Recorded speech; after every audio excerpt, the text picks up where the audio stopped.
오늘 요나 1장 1절부터 3절까지 말씀을 통하여 하나님을 피하지 말라, 하나님을 피하지 말라라는 제목으로 하나님 말씀을 증거하겠습니다. 혹시 성도 여러분, 나는 하나님을 피할 수 있다, 그렇게 생각하시면서 살고 계시지는 않죠? 시편 139편에 보면 이렇게 고백을 합니다.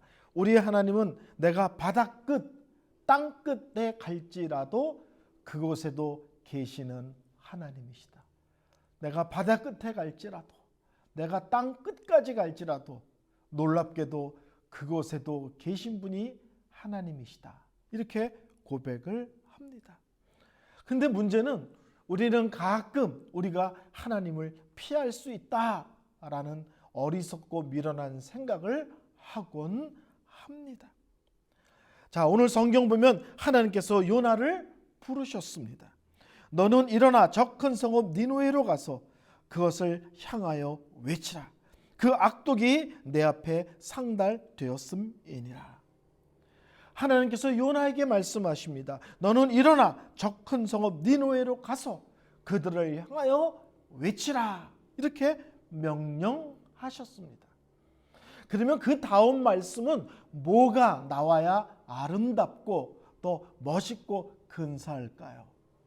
이렇게 나오면 참 멋있고 근사한 말씀이 되겠죠. 그러므로 요나가 아멘 하면서 순종하며 갔더라. 이렇게 성경에 나왔으면 참 좋겠죠. 또 당연히 그렇게 나올 것이라고 우리는 기대합니다. 근데 3절 말씀 보면 그렇게 나오지 않고 어떻게 나오냐면, 그러나 요나가 여호와의 얼굴을 피하려고 일어나 다시스로 도망하려 하여 욥바로 내려갔더니, 이렇게 말씀합니다. 그러므로 순종하여 요나가 갔다, 이렇게 나오지 않고, 그러나 요나는 하나님의 얼굴을 피하려고 다시스로 도망가려고 했다, 이렇게 말씀을 하고 있습니다. 그러므로 요나가 순종하며 갔더라. 그러면은 얼마나 요나사가 간단하고 짧고 명확하게 끝났을까요? 근데 요나는 그렇지 않았습니다. 그러나 요나는 여호와의 얼굴을 피하려고 도망갔더라. 그러나 요나는, 이렇게 나옵니다. 우리가요, 하나님께서 명령하실 때, 하나님께서 말씀하실 때 순종하려고 마음 먹으면 그냥 한 가지 이유만으로 충분합니다. 하나님이 나에게 말씀하셨어. 하나님이 나에게 명령하셨어. 내가 그것을 하는 것을 하나님이 너무너무 기뻐하셔. 내가 그렇게 하면 하나님이 영광 받으셔.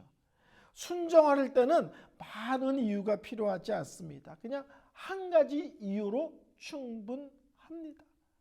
근데요, 불순종하려고 마음을 먹으면요, 핑계를 1000가지, 10,000가지도 만들어낼 수 있는 것이 인간입니다. 오늘 요나가 불순종했는데 이유가 많이 있습니다. 핑계가 많이 있습니다. 우리가 대강 생각해봐도 여러 가지 핑계거리가 만들어질 수 있다는 것을 압니다. 니느웨로 가라 말씀하셨는데, 그 니느웨는 아수르란 나라의 수도를 말합니다. 그 아수르는 이스라엘의 적국으로 이스라엘을 아주 오랫동안 괴롭혔던 그런 나라입니다. 야, 적국에 가서 말씀을 증거하라. 이게 요나가 보기에 이게 말이 돼? 아마 이렇게 생각했을지 모르겠어요. 또 이렇게 생각해서, 내가 가서 열심히 말씀을 증거한다고 칩시다. 근데 그들이 내가 가서 말씀을 증거했더니 너무너무 잘 돼. 모든 게 잘 돼.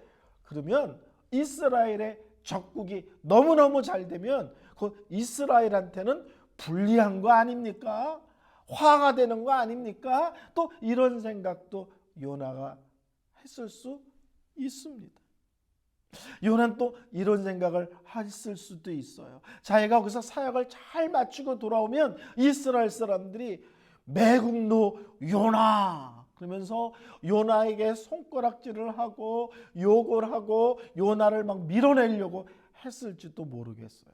너는 적국을 이롭게 한 놈이다. 타도 요나, 뭐 막 프랭카드가 물러가라 요나, 꺼져라 요나, 이런 막 현수막을 걸어 놓을 수도 있었겠죠.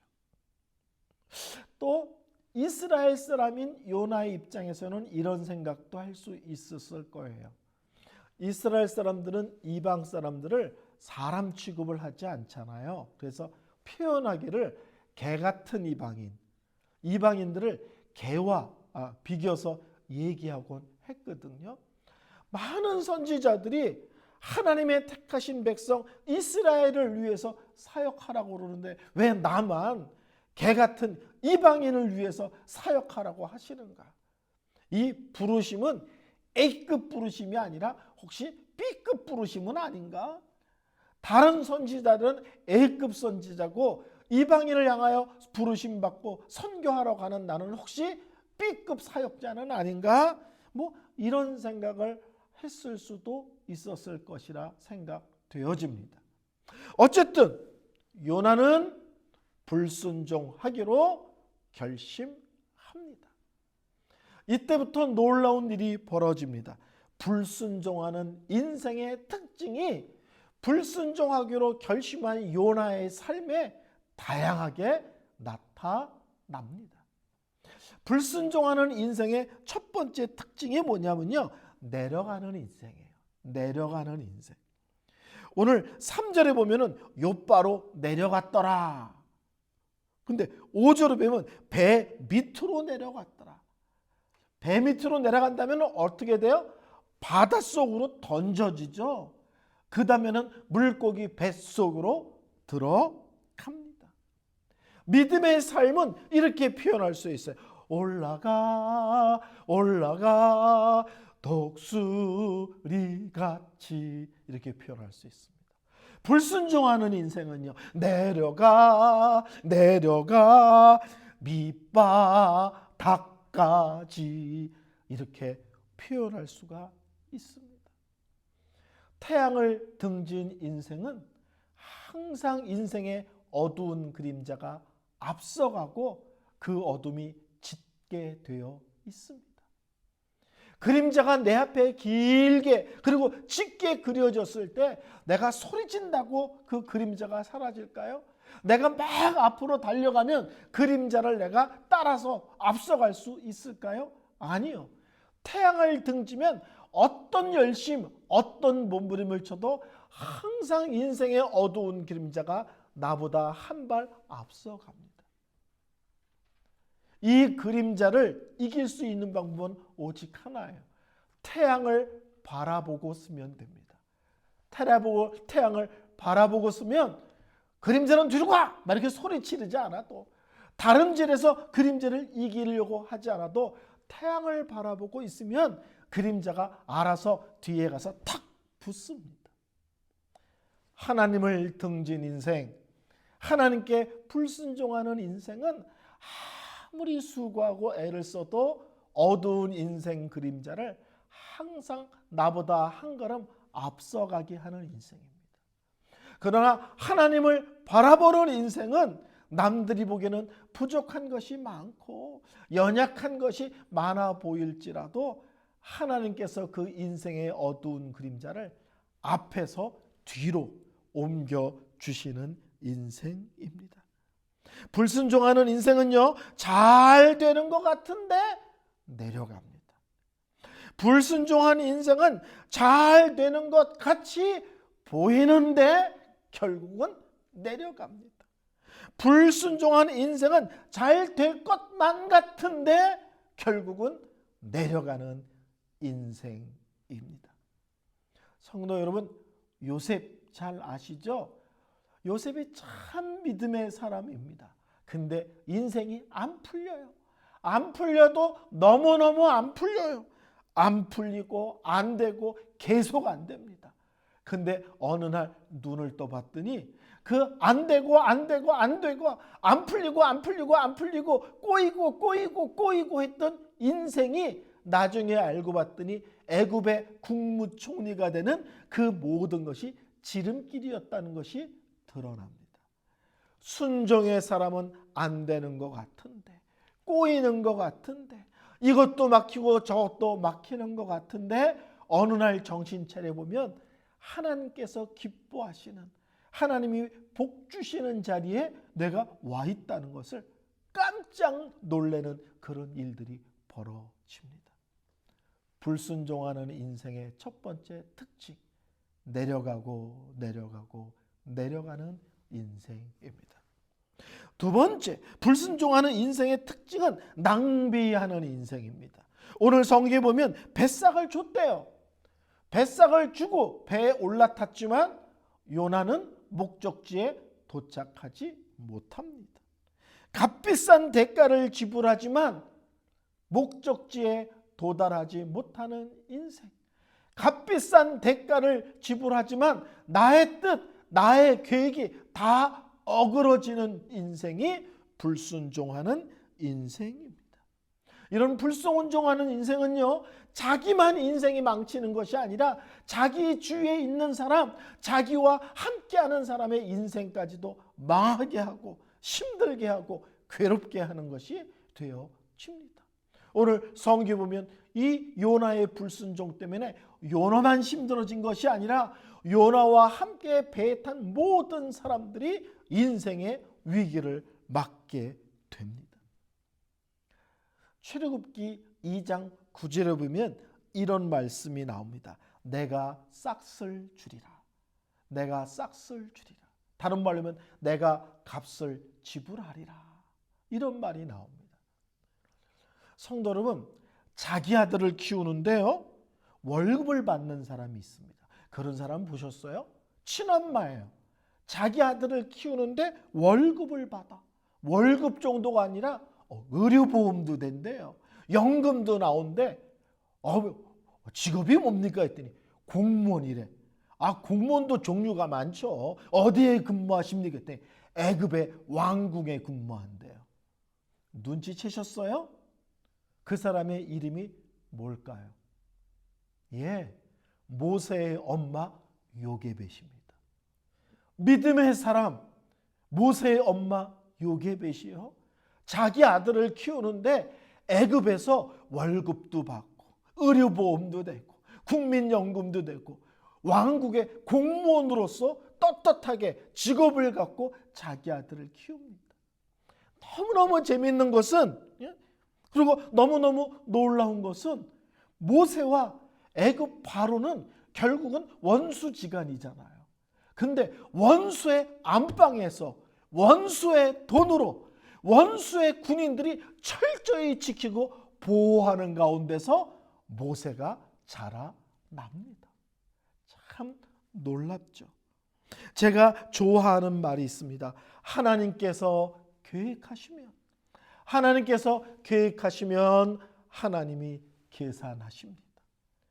이 일이 하나님이 계획하신 일이시면 하나님이 계산하십니다. 또 제가 좋아하는 말이 있습니다. 하나님이 부르셨으면 부르신 하나님이 책임지십니다. 하나님이 모세를 태어나며 모세의 노를 통한 놀라운 계획을 갖고 계시다면 하나님께서 모세를 친히 보호하시고 모세에 대한 모든 것들을 지불하십니다. 어떤 아이가 엄마랑 같이 시장에를 갔대요. 그 엄마는 손이 커서 뭐든지 많이 사는 사람으로 시장에서 알려져 있는 엄마입니다. 그녀는 엄마가 건어물 가게에 물건을 사러 갔는데 손이 큰 아주머니가 왔으니까는 주인 아저씨가 이제 기분이 좋은 거야. 오늘도 분명히 많이 사갈 거야. 근데 이렇게 봤더니 조그만 아들아이가 엄마를 쫄랑쫄랑 따라서 그 건어물 가게를 같이 들어온 거예요. 엄마가 물건을 고르는데 가게 입구에 땅콩을 이렇게 파는데 그 아이가 땅콩을 이렇게 쳐다보는 거예요. 근데 엄마가 이 아이가 땅콩을 바라보고 있는 걸 눈치도 못 채고 다른 것만 이렇게 고르고 있으니까 이 아저씨가 그 애기 엄마한테 잘 보이려고 애기한테 가서 그랬대. 야, 땅콩 한 수막 집어넣어. 그랬더니 얘가 싫다고 그러더래. 야, 땅콩 집어넣어. 그랬더니 얘가 손을 뒤로 쑥 빼드리는 거예요. 그래서 땅콩 집어넣어 그랬더니 한 발을 뒤로 물러넣었더니 싫다고 몸을 흔들더라는 거예요. 그 엄마가 보니까 희한한 거예요. 안 주면 막 떼써서라도 먹는 녀석인데 오늘은 아저씨가 3번이나 땅콩을 가져가려는데 3번 다 싫다고 빼는 거예요. 그러니까 아저씨가 가서 야, 주머니 벌려. 그래서 아저씨가 손으로 이렇게 주머니에다 넣어줬어요. 물건을 다 사고 가게를 빠져나온 뒤에 엄마가 그랬대. 야, 너 왜 내숭 떨었어? 아까 아저씨가 땅콩 집으려는데 왜 땅콩 안 집었어? 그랬더니 이 아이가 그러더래요. 엄마, 내가 바본 줄 알아요? 내가 요 손으로 땅콩을 딱 집었으면 10개도 못 잡았을 거예요. 근데 내가 싫다고 그러니까 그 아저씨가 자기 손으로 이렇게 해서 내 주머니에 넣어줬잖아요. 내가 쉬어보지는 않았지만 100개는 넘을 거야. 그러더래요. 참 놀라운 얘기죠. 이 얘기를 들어보면 실제로는 우리의 어리석음과 미련함이 비춰집니다. 우리는 이 작은 손으로 그냥 이것도 내 거야, 저것도 내 거야 이러고서 움켜주려고 합니다. 근데 이 손으로 움켜주면 얼마나 움켜주겠어요. 저 바닷가에 가서 모래를 움켜주고 이 백사장의 모래는 내 거야 하고 손을 질러보세요. 꽉 쥐면 질수록 이 모래가 이 손가락과 손가락 사이에서 다 빠져나가고 없을 것입니다. 믿음의 길은 내가 내 인생에 대해서 내 거야 하고 아우성치고 이를 악물고 사는 것이 믿음의 길이 아니고요. 하나님께 맡기고 이 세상을 창조하신 손, 이 세상을 다스리는 손, 이 세상 모든 것을 움직이시는 크신 손, 능력의 손, 위대한 손에 내 인생 전체를 맡기는 것이 신앙 생활입니다. 성도 여러분, 여러분은 여러분의 삶을, 여러분의 가정을, 여러분의 자녀를, 여러분의 손주를, 여러분의 기업을 여러분이 꽉 쥐고 계십니까? 아니면 이 모든 것은 하나님 것이니 하나님께서 책임져 주세요. 하나님이 붙들어 주세요. 하나님이 간섭하고 인도해 주세요. 이러고 사십니까? 불순종하는 인생은 이를 악물고 다니지만은 자기가 꿈꿨던 것, 계획했던 것 하나도 이루지 못하는 인생이고, 철저히 하나님께 순종하는 인생은 어떻게 보면 좀 미련하고 답답해 보이는데 나중에 보면 그 인생을 하나님이 책임지시구나를 확인할 수 있는 복된 인생입니다. 세 번째, 불순종하는 인생의 특징은 몰아맞는 인생입니다. 3절에 보면 마침 다시스로 가는 배를 만난지라 이렇게 말씀하고 있습니다. 하나님 앞에 심하게 불순종하는데 일이 잘 풀리는 사람들이 있습니다. 또 일이 잘 풀리는 것처럼 보일 때가 있습니다. 오늘 본문에 요나가 하나님께 불순종해서 도망가기 위해서 배를 타려고 다시스로 가는데 마침 배가 있어서 그 배에 냉큼 올라탔다는 거예요. 불순종하는데 일이 척척척척척척 잘 풀려. 그러면요 사람들은 겁이 없습니다. 그리고 방자해 보입니다. 그리고 신실한 믿음의 사람을 우습게 알고 답답하다고 생각합니다. 잘 생각해 보세요. 요나가 다시스로 가는 배를 타려고 가가지고 표를 사려고 그랬는데 마지막 한 장을 내 앞사람이 사가지고 내가 못하게 됐어. 또 내가 다시스로 가는 배를 타려고 선착장에 갔는데 바로 코앞에서 배가 부 하고 떠나버려. 그러면 다시스는 아이고 도망가는 것도 쉽지 않구나. 하나님이 막으시나 보다. 이렇게 생각할 수도 있잖아요. 근데 반대로 다시스에 갔더니 표를 사려고 그랬더니 딱 내 손에 마지막 표가 내 손에 딱 걸렸어. 이야, 난 역시 재주가 좋아. 난 역시 행운의 사람이야. 이렇게 생각할 수 있지 않겠어요? 내가 허겁지겁 다시스로 가는 배를 타러 갔는데 배가 막 선착장을 떠나려고 막 움직이고 있는데 내가 막 달려가지고 기적같이 떠나는 배를 올라탔어요. 숨을 몰아쉬면서 큰일 날 뻔했네. 난 역시 뭐라 그래 그걸, 난 찬스에 강해, 뭐 이런 생각 하지 않았겠어요? 불순종하는데 기회가 주어지고, 불순종하는데 길이 열리고, 불순종하는데 계획대로 일이 잘 풀리는 것 좋아하지 마십시오. 그것이 도리어 무서운 사건과 연결될 수 있습니다. 성도 여러분, 기억하십시오. 몰아맞는 매가 무섭습니다. 매를 몰아맞아 보셨어요, 여러분? 저는 어렸을 때 말도 못하게 고집이 셌습니다. 말도 못하게. 저희가 집이 망해서 조그만 방 하나를 세대로 살았는데, 제가 고집이 세니까 어머니께서 혼자 저를 키우시는데 너무 힘들어서 어느 때 야단치고 벌주고 때리실 수 있죠. 그러면 제가요, 엄마 치마를 딱 잡습니다. 그리고 그때부터 소리소리 지르고 우는데, 언제까지 우냐면 엄마가 나에게 때리거나 벌준 것을 잘못했다고 도리어 빌 때까지 웁니다. 3시간이고 4시간이고 목이 쉬어도 좋습니다. 악을 쓰고 웁니다. 그러면 나중에 집주인이 와서요, 방 빼라고 그럽니다. 어머니가 버릇이 나쁘니까 애를 야단치고 벌주고 때려서라도 바로 잡아야 되는데, 바로 잡으려면 집주인이 방을 빼라고 그러는 거예요. 이러지도 못하고 저러지도 못하고. 그런데 어느 날 집주인이 집을 비울 때가 있습니다. 제가 바깥에서 노는데 저희 어머니께서 저를 아주 온화한 얼굴과 목소리로 부르십니다. 은성아 들어와. 은성아 들어와. 마치 맛있는 음식을 만들어 놓고 빨리 와서 먹으라는, 식기 전에 먹으라는 듯이 은성아 빨리 들어와 부르십니다. 그래서 제가 뭔가 놀라운 일이 있는 줄 알고 후다닥 하고 방으로 뛰어들어가면 우리 어머니께서 문 옆에서 소미불을 이렇게 들고 있다가 들어오는 저를 확 뒤집어 씌우십니다. 그리고 깔고 앉아서 저를 때리세요. 그리고는 후다다닥 그리고 도망가 버리세요. 내가 울든지 소리를 지르든지 관계없습니다. 왜? 집주인이 그날은 없거든요. 그때 제가 알았어요. 몰아맞는 매가 무섭구나. 맞는 건 그렇게 안 아파요, 실제로. 왜? 이 소미불이니까 그렇게. 근데 소미불 속에서 맞으니까 되게 무서워요. 어두운 캄캄한 데서 맞으니까는 그게 더 무섭습니다. 그때 제가 깨달았어요. 은성아 조심해. 몰아맞는 매가 무서운 거야.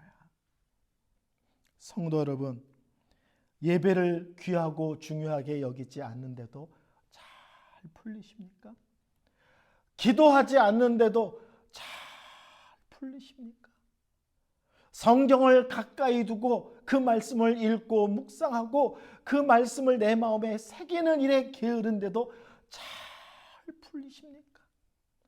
하나님께서 이렇게 저렇게 많은 것을 주셨는데도 불구하고 하나님께 물질로 그 감사를 표현하지 않고 그것이 아깝다고 생각하는데도 잘 풀리십니까?